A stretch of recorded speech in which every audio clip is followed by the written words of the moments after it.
Cerita dimulai dengan adegan seorang pria terlihat terduduk lesu, di dadanya tertancap sebuah pisau. Pria yang terduduk lesu itu pernah berpidato dalam acara perpisahan Universitas Korea, dengan nilai sempurna pada ujian pengacara. Penasihat hukum termuda di firma hukum anak. Pengacara yang tak tertandingi dengan tingkat kemenangan kasus 95,8%. Namun, tidak satupun dari itu yang bisa melindungi No Hyung Jin. Dengan batuk darah, No Hyung Jin bertanya pada orang yang ada di depannya, alasan mereka menyerangnya. Ternyata mereka adalah agen intelijen. Mereka bertindak karena No Hyung Jin mengganggu sepupu Presiden Grup Doohan dengan mengambil kasus hukum yang berhubungan dengan sepupu Presiden Grup Doohan. No Hyung Jin bingung mengapa agen intelijen yang seharusnya melindungi negara ikut campur dalam kasusnya. Melihat No Hyung Jin yang sudah tak berdaya, salah satu agen menjelaskan bahwa dia melindungi presiden saat ini. Mendengar perkataan sang agen, No Hyung Jin sekarang paham, presiden memiliki hubungan dengan kasus Grup Doohan. Sang agen kemudian menancapkan lebih dalam pisau di dada No Hyung Jin hingga akhirnya meregang nyawa. Adegan beralih ke area istana Yeomra. Kaisar Yeomra terlihat sedang duduk di singgasananya. Di depannya ada bawahannya yang membawa satu roh untuk diadili. Kaisar Yeomra menilai roh itu mendapatkan kematian yang tidak terduga dan dia juga seseorang yang tak seharusnya mati. Akhirnya Kaisar Yeomra memutuskan roh itu akan menjalani reinkarnasi, karena di bumi masih banyak korupsi dan kejahatan lainnya. Dia juga akan memberikan sedikit kekuatan untuk melindungi dirinya dalam membantu orang-orang yang membutuhkan bantuan darinya. Adegan beralih pada seorang pemuda yang tiba-tiba terbangun, tanpa sadar pemuda itu menghantam langit-langit kasur tingkatnya. Di bagian atas kasur tingkat ada kakak perempuannya No Hyun-a yang berusia 17 tahun. Hyun-a terbangun karena Hyung Jin membuat keributan di bawahnya. Ternyata Hyung Jin bereinkarnasi pada dirinya yang dulu berumur 15 tahun. Saat ini Hyung Jin masih bersekolah di SMP. Saat akan berangkat sekolah bersama kakak perempuannya, Hyung Jin teringat kakaknya tidak menjalani hidup dengan baik di kehidupannya sebelumnya. Kakaknya menikahi pria yang ditemuinya di SMA, tetapi pria itu bukanlah pria yang baik. Mereka punya 2 anak, tetapi berakhir dengan perceraian. Dan setelah kehilangan kedua putranya dalam kecelakaan, dia pindah ke Jepang karena ingin meninggalkan semuanya dan dengan tenang sendirian. Tetapi pada akhirnya, tsunami terjadi dan keluarganya berakhir dengan tidak dapat menemukan tubuhnya. Dan saat ini kakak perempuannya masih hidup. Hyung Jin sekarang teringat, jika ingatannya benar, kakaknya seharusnya bertemu pria itu kurang lebih di saat-saat sekarang ini. Pria itu adalah orang yang terkenal sebagai pembuli, pintar dalam olahraga, berkelahi dan bahkan terlihat cukup tampan. Bajingan itu yang menghancurkan hidup kakak perempuannya dan menyebabkan kematiannya. Hyung Jin masih bingung apakah ini nyata atau mimpi. Kemudian dia berlari ke suatu tempat dan akan memastikan sesuatu. Dia menemukan mantan suami kakak perempuannya di kehidupan sebelumnya. Dia bernama Jo Hyuk-woo. Jo Hyuk-woo dan temannya terlihat sedang memalak seorang siswa di sebuah gang. Ketika Jo Hyuk-woo dan temannya meminta uang pada siswa itu, tetapi siswa itu menolak karena tidak memiliki jumlah uang yang diminta. Mereka langsung memukuli siswa itu. Malam harinya di rumah, Hyung Jin sedang berpikir keras bagaimana cara mengubah masa depan kakak perempuannya. Saat dia menoleh ke tempat sampah di kamarnya, ada secari kertas berwarna merah yang menarik perhatiannya. Ternyata itu adalah surat cinta yang ditujukan pada Hyun-a, kakak perempuan Hyung Jin. Saat dia mencari siapa pengirim surat itu, dia melihat nama Park Gwang-seok. Park Gwang-seok adalah siswa yang dihajar oleh Jo Hyuk-woo dan temannya di gang, pagi tadi. Hyung Jin kemudian teringat nama itu di kehidupan sebelumnya.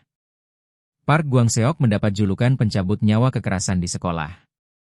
Park Gwang-seok dan Hyung Jin pernah bekerja bersama dan disebut sebagai perisai dan tombak. Dari julukannya saja, dia merupakan jaksa yang tidak memberikan ampun kepada pelaku kekerasan di sekolah. Hyung Jin pernah dengar, pada akhirnya, dia berhasil memenjarakan orang-orang yang membulinya sewaktu sekolah. Keesokan harinya, Jo Hyuk-woo dan teman-temannya terlihat sedang membuli Park Gwang-seok karena tidak memberikan uang pada mereka. Di balik dinding Hyung Jin merekan aksi pembulian mereka untuk melanjutkan rencana memperbaiki kehidupan kakak perempuannya. Sore harinya di depan tempat les, Hyung Jin menemui Park Gwang-seok untuk melanjutkan rencananya menghancurkan Jo Hyuk-woo.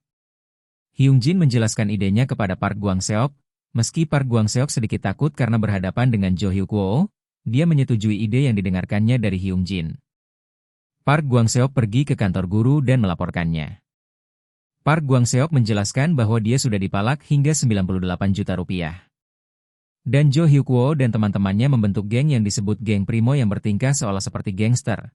Jika ini tidak segera ditindak maka ia merasa akan mati di tangan mereka. Tapi sang guru menjawabnya dengan entengnya agar Park Gwang-seok bertahan lebih lama, karena guru itu merasa malas menindak mereka. Karena lebih baik untuk satu orang saja yang mendapatkan kesulitan daripada banyak orang yang mendapatkan kesulitan. Tidak mendapatkan jawaban yang memuaskan dari gurunya, Park Gwang-seok pergi ke kantor polisi untuk meminta perlindungan. Tetapi polisi juga memiliki jawaban yang sama tidak memuaskannya, dia disuruh meminta perlindungan kepada orang tua atau gurunya. Polisi beralasan sibuk, jadi meminta Park Gwang-seok berhenti bercanda dan segera pulang ke rumahnya, atau dia akan menjebloskannya ke penjara karena mengganggu pegawai publik. Malam harinya Jo Hyuk-woo dan temannya pergi ke rumah Park Gwang-seok dengan membawa tongkat baseball, karena Park Gwang-seok ketahuan melaporkan mereka ke kepala konselor sekolah. Jo Hyuk-woo memanjat pagar rumah dan menemukan Park Gwang-seok sedang berada di rumahnya. Jo Hyuk-woo bahkan tanpa ragu memecahkan kaca rumah Park Gwang-seok. Saat Jo Hyuk-woo hendak memukul Park Gwang-seok, tiba-tiba terdengar suara sirine mobil polisi. Jo Hyuk-woo batal memukulnya dan melarikan diri. Melihat Jo Hyuk-woo pergi, Park Gwang-seok menelepon Hyung Jin untuk mengakhiri semua, walaupun mungkin ibunya akan histeris mengetahui apa yang menimpa anaknya. Paginya ayah dan ibu Park Gwang-seok kaget dengan kekacauan rumahnya yang disebabkan oleh Jo Hyuk-woo. Mereka juga terkejut dengan kejadian yang menimpa anaknya. Hyung Jin, Park Gwang-seok dan ayahnya pergi ke kantor kejaksaan untuk pengajuan-pengaduan. Di tempat pengajuan-pengaduan Hyung Jin menjelaskan dia mengajukan kasus pemerasan khusus yang dilakukan berulang, intimidasi khusus, kekerasan khusus yang dilakukan berulang, memasuki tempat tinggal tanpa izin dan perusakan harta benda pribadi. Petugas kejaksaan tercengang mendengar apa yang dikatakan Hyung Jin. Hyung Jin juga membawa foto untuk bukti, dan juga tuduhan terkait kelalaian dalam bertugas dalam hal ini polisi yang ketika Park Gwang-seok meminta bantuan malah diusir. Esok harinya saat pulang sekolah, Park Gwang-seok dicegat oleh Jo Hyuk-woo dan teman-temannya di jalan. Jo Hyuk-woo tahu bahwa dia membuat laporan kepada kejaksaan. Park Gwang-seok dibawa ke tempat terpencil dan dipukuli di sana. Bahkan Jo Hyuk-woo membawa cutter untuk menyakitinya. Saat akan melakukan aksinya, di belakang Jo Hyuk-woo ternyata muncul dua polisi bersenjata yang memergoki Jo Hyuk-woo.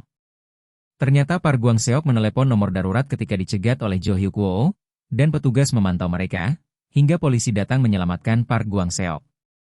Di sekolah Park Gwang-seok pada waktu yang sama, Hyung Jin mendatangi guru konselor dan menyodorkan rekaman pembicaraannya dengan Park Gwang-seok sebelumnya ketika melaporkan tindakan pembulian. Hyung Jin menjelaskan bahwa sang guru telah lalai dalam bertugas atas dasar menolak permohonan pertolongan dari siswa, dan persekongkolan pada perampokan untuk mengabaikan tindakan kejahatan mereka. Hyung Jin juga memberitahu guru itu bahwa dia mendapatkan kabar jika Jo Hyuk-woo telah ditahan atas dakwaan percobaan pembunuhan.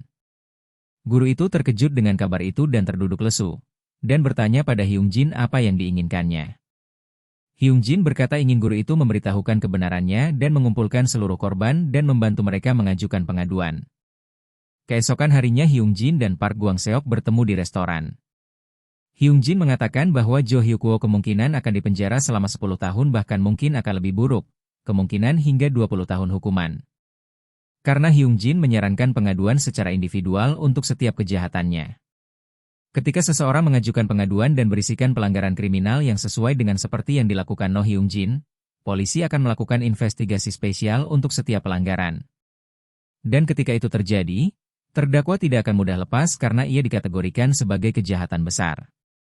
Secara hipotesis jika ada 50 korban, setiap korban dihitung sebagai pelanggaran yang terpisah. Jadi jika setiap korban mengajukan laporan mereka, bahkan jika tuntutannya hanya 4 bulan untuk setiap kasus, setidaknya akan menjadi 200 bulan atau 16 tahun. Sekarang kenyataannya, pengadilan akan menuntutnya dengan mengelompokkan seluruh kasusnya, jadi tidak akan menjadi tuntutan yang sangat ekstrim, tapi tetap meningkatkan tingkat hukumannya. Jelas kalau untuk kompensasi itu urusan yang berbeda lagi. Tak lama kemudian, kakak perempuan Hyung Jin datang, dia memperkenalkan Park Gwang-seok kepada kakak perempuannya. Hyung Jin melihat bahwa kakak perempuannya juga menyukai Park Gwang-seok. Di suatu malam, Hyung Jin dan keluarganya sedang makan malam bersama. Ayah dan ibunya tiba-tiba menanyakan kenapa Hyungjin tidak masuk sekolah beberapa hari ini. Sedangkan Hyungjin menjawab bahwa dia merasa tidak punya apa-apa lagi yang harus dipelajari dari sekolah. Dia sudah menguasai seluruh yang diajarkan oleh gurunya. Dan Hyungjin memutuskan untuk menjadi pengacara. Ini membuat seluruh keluarga terkejut ketika mendengarnya. Kebanyakan orang berpikir bahwa orang harus ke perguruan tinggi untuk mengambil ujian kehakiman, tapi kenyataannya, orang hanya perlu 35 SKS untuk mata kuliah hukum untuk mengambil ujian kehakiman. Hingga tahun 2017, Korea Selatan memiliki sistem di mana untuk menjadi pengacara harus lulus dengan gelar sarjana atau dengan 35 SKS hukum. Setelah lolos ujian kehakiman, selanjutnya adalah harus lulus di institusi pelatihan dan penelitian kehakiman. Sistem ini sekarang telah dibentuk kembali menjadi sistem sekolah hukum. Di tempat belajar, saat Hyungjin sedang istirahat, ketika memegang kaleng minuman di sebelah tempat sampah, dia melihat penglihatan yang memperlihatkan seseorang sedang memegang kaleng minuman. Hyungjin mengira ini akibat dia kelelahan. Saat kembali untuk belajar, Hyungjin memegang meja tempat dia belajar, dan dia mendapatkan penglihatan lagi. Dia merasa penglihatan itu merupakan kejadian masa lalu. Karena kebingungan, Hyungjin ingin mengkonfirmasinya. Dia pergi ke penjaga tempat belajar dan bertanya siapa orang yang duduk sebelum dia. Dan ternyata informasi dari penjaga dan penglihatannya tadi memiliki kesamaan. Hyungjin menjadi yakin kemampuan ini didapatnya setelah bereinkarnasi. Hyungjin di kamarnya menganalisa. Yang pertama bahwa dia hanya bisa membaca ingatan ketika dia menyentuh atau sangat dekat dengan sebuah objek. Kedua, ingatan yang kuat dijadikan sebagai acuan utama, dan ingatan yang tidak berarti akan menghilang atau penglihatannya akan buram. Ketiga, mengambil waktu yang spesifik hanya memungkinkan jika ada beberapa ingatan yang kuat atau perasaan dari waktu spesifik tersebut. Keempat, untuk membaca ingatan yang tidak begitu penting, dia perlu mendapatkan informasi yang lebih akurat tentang kejadian spesifik tersebut. Di kelas keesokan harinya, saat waktu pulang sekolah saat melewati teman perempuan sekelasnya, Yoon Myeong, Hyungjin membantu mengambilkan tempat pensilnya yang terjatuh. Dan saat memegang tempat pensil itu, Hyungjin mendapatkan penglihatan dari masa lalu Yoon Myeong. Hyungjin mengikuti Myeong saat keluar kelas, ternyata dia masuk ke ruangan Pak Guru Lee. Hyungjin menunggu Myeong di depan ruangan Guru Lee selama 1 jam. Dan dia disapa oleh Pak Guru Park yang sedang lewat. Hyungjin meminta bantuan Guru Park untuk membantunya memanggil Myeong yang sudah lama berada di dalam ruangan Guru Lee. Setelah Guru Lee membuka pintu, Hyungjin mengajak Myeong pergi. Myeong keluar ruangan dengan tetesan air mata di sudut matanya. Hyungjin membawa Myeong ke taman untuk berbicara. Kemudian Hyungjin mengatakan pada Myeong untuk mengatakan yang sebenarnya, karena Hyungjin juga sudah tahu apa yang terjadi padanya. Mendengar ini, Myeong langsung menangis, sambil menceritakan bahwa dia tidak punya seseorang yang bisa dia minta pertolongan. Ayahnya adalah seorang pemabuk dan kecanduan berjudi. Dan ibunya sudah lama meninggal. Myeong berkata bahwa Guru Lee akan memanggilnya setiap hari dan dia akan merasa ketakutan. Jika bukan karena Hyungjin, dia akan terperangkap di sana dan ketakutan. Di sekolah Hyungjin sudah ditarget oleh Guru Lee. Setiap hari dia dipukul dengan alasan bahwa Hyungjin memulai matematika tingkat SMA. Bahkan teman sekelasnya sudah mengetahui bahwa setiap hari Hyungjin dipukul oleh Guru Lee. Saat Myeong dipanggil oleh Guru Lee, Hyungjin akan selalu menunggunya di depan ruang guru. Saat Guru Park kembali mengingatkan Guru Lee bahwa Hyungjin menunggu di luar ruang guru, segera Guru Lee merasa kesal karena diganggu. Keesokan harinya Hyungjin kembali dipanggil oleh Guru Lee. Guru Lee sudah memegang gagang pel di tangannya saat dia berhadapan dengan Hyungjin. Tetapi Hyungjin lantas berbicara bahwa dia akan melaporkannya karena kekerasan khusus. Kemudian Hyungjin pergi meninggalkannya. Ketika Hyungjin berjalan pulang bersama Myeong, Myeong mengatakan bahwa dia bukan satu-satunya korban. Ketika Guru Lee sedang merasa bahagia, ia terkadang menyebutkan beberapa nama wanita lain. Setelah mendapatkan nama wanita korban dari Guru Lee, Hyungjin mencoba mendatangi mereka. 2 korban tersebut sudah menjadi murid kuliahan. Jadi Guru Lee hilang ketertarikan pada mereka ketika mereka sudah menjadi murid kuliahan. Dari 2 korban yang sudah dewasa, salah satunya ada di fasilitas ibu tunggal yang Hyungjin saat ini datangi. Korban dari kekerasan seksual cenderung akan bertemu dengan manusia bejat lagi di masa depan. Karena mereka terlalu putus asa untuk membutuhkan seseorang yang mau menerima dan mengakui mereka, banyak juga yang bahkan pada akhirnya menjadi ibu tunggal yang tidak pernah menikah. Di tempat ini Hyungjin tidak diperbolehkan bertemu dengan Kang Soyoung karena peraturan, sehingga dia hanya menyerahkan nomor kontaknya. Beberapa hari kemudian Hyung Jin sudah dikontak oleh Kang Soyoung dan bertemu. Hyung Jin menyebutkan alasannya bertemu dengannya karena Guru Lee. Dan sekarang dia ingin membantu temannya yang menjadi korban dari Guru Lee dengan bantuan dari Kang Soyoung. Ketika Kang Soyoung hendak menolaknya, Hyung Jin berjanji akan membantunya dalam kasus melawan Guru Lee, dan juga akan membantunya mencarikan ayah kandung dari bayi itu dan mendapatkan dukungan khusus anak. Hyung Jin menjamin bahwa dia lebih baik dari pengacara biasa yang disewa olehnya. Bahkan Hyung Jin tidak akan menagih biaya. Para pengacara mungkin tidak akan memberitahukan ini, tapi kalian boleh secara legal untuk menghadirkan diri di kasus sipil. Tentu saja, ini bukan perkara yang mudah. Dari dokumen, membuat laporan keluhan, menerima jawaban balik, mengumpulkan bukti, menulis berita atau laporan singkat dan lainnya. Ada banyak sekali batasan hukum yang membuatnya sulit. Hyung Jin kembali menjelaskan ini hanya sesuatu yang pengacara katakan kepadanya karena mereka khawatir tidak punya pekerjaan. Melakukan sesuatu yang pro bono, tanpa mendapatkan keuntungan finansial, itu bukanlah sesuatu yang bertentangan dengan hukum.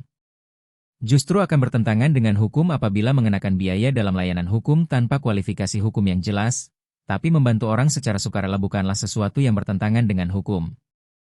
Mendengar penjelasan Hyung Jin, Kang Soyoung sepakat untuk membantunya.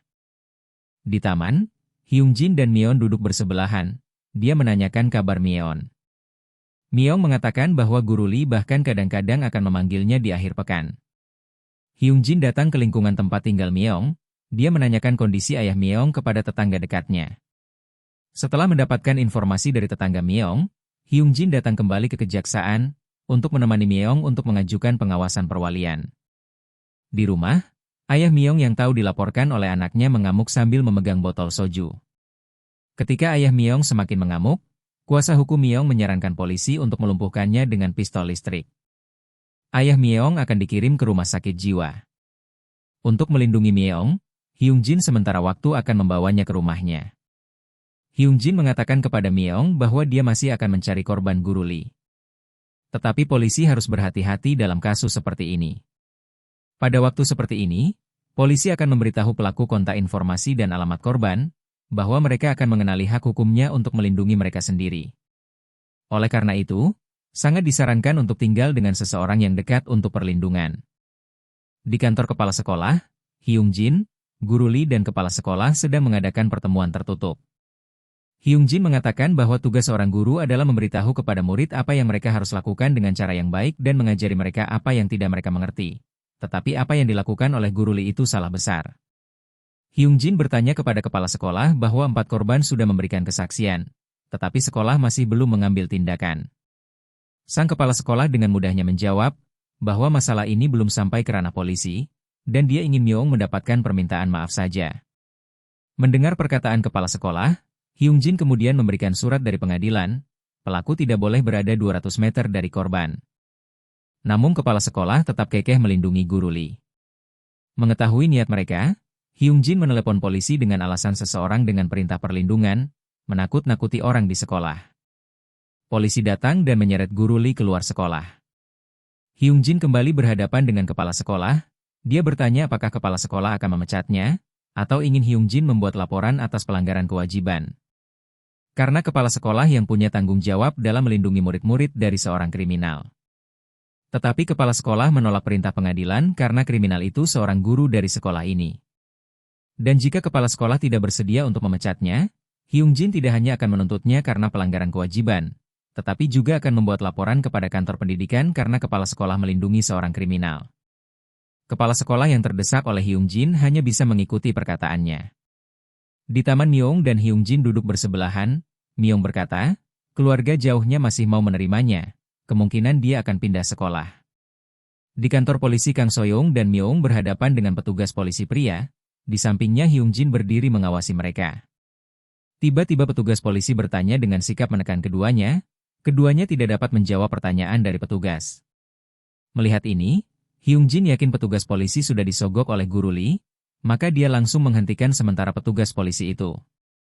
Dan menjelaskan, yang pertama, deskripsi pernyataan terang-terangan dan tindakan dilarang dilakukan dalam tempat terbuka. Yang kedua, jika diminta dari korban bisa berbicara dengan petugas wanita dan jika usia korban di bawah umur, Proses ini bisa dilakukan dengan mendatangkan psikolog anak agar tidak membuatnya luka. Petugas yang mendengar ini tercengang dan beralasan dia lupa tentang hal itu karena terlalu sibuk. Kang Soyoung dan Myeong mengikuti arahan dari Hyung Jin. Di dalam ruangan konseling wanita dan remaja, mereka berdua mendapatkan petugas wanita dan psikolog wanita. Saat Hyung Jin melihat nama petugas wanita, dia bernama Yoon Seok Sun. Dia pernah mendengar nama ini sebelumnya.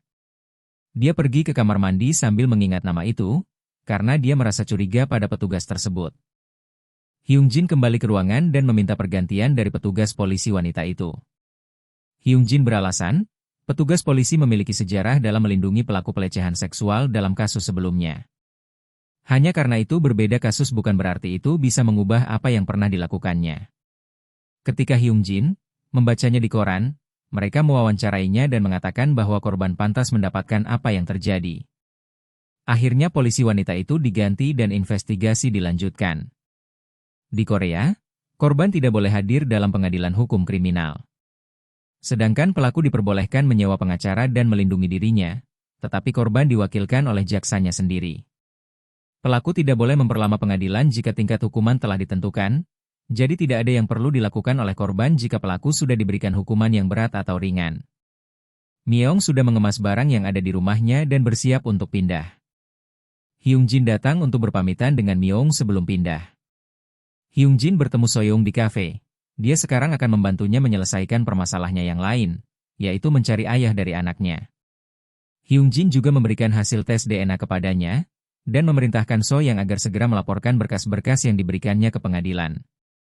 Beberapa hari kemudian, mereka kembali bertemu. Hyung Jin dengan wajah lesu menceritakan bahwa kasusnya dihentikan.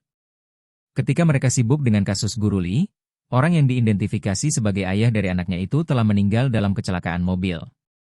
Soyoung yang mendengarnya merasa sedih dan kebingungan, karena untuk membesarkan anaknya, perlu uang yang tidak sedikit. Ketika Hyung Jin merenung, ada sebuah ide yang terpikir olehnya. Yaitu, karena gen diwariskan dari generasi ke generasi, dia mempunyai ide untuk menjadikan anak Soyoung sebagai pewaris dari kakek dan neneknya.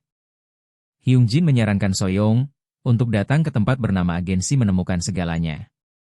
Ini adalah tempat yang pernah Hyung Jin datangi di kehidupan sebelumnya. Setelah kembali Soyoung memberikan dokumen yang diterimanya dari agensi itu. Dan menemukan nama kakek dari anaknya, yaitu Yoo Min Taek. Yoo Min Taek adalah ketua grup Daeryong, salah satu konglomerat di Korea Selatan. Ketua Yoo Min Taek memiliki 3 anak di mana salah satunya mati saat masih muda. Karena anaknya yang lain, Yoo Sang-min juga mati dalam kecelakaan mobil, hanya tersisa 1 anak. Dan anak termudanya, ia sudah menikah dan memiliki 2 anak perempuan. Jika Daeryong menerima kasus ini, ada kemungkinan anak Soyoung akan menjadi penerus grup Daeryong. Aset ketua Yoo Min Taek senilai 1,2 triliun won. Dalam kata lain, anak yang akan menerima 600 miliar won, di mana awalnya merupakan hak Yoo Sang-min untuk menjadi pewaris propertinya, tiba-tiba muncul. Di kehidupan Hyung Jin sebelumnya, anak satu-satunya yang tersisa, Yoo Sang-ho mengambil alih perusahaan. Tapi karena kerakusan dan kemampuannya yang buruk, 10 tahun kemudian, grup Daeryong jatuh, dan hanya meninggalkan status bangkrut. Young Min adalah satu-satunya keturunan langsung dari ketua Yoo Min Taek. Mengingat kepribadian ketua Yoo Min Taek yang kuno, ada kemungkinan bahwa anak Soyoung akan menjadi pewaris grup Daeryong. Di kantor pusat grup Daeryong, Sekretaris Yoo Sang-ho menceritakan tentang gugatan hak asuh ayah yang dilakukan oleh Soyoung. Yoo Sang-ho segera menugaskan sekretarisnya itu untuk menemukannya dan menyelesaikan masalah ini secepatnya, sebelum ayahnya mengetahui masalah ini.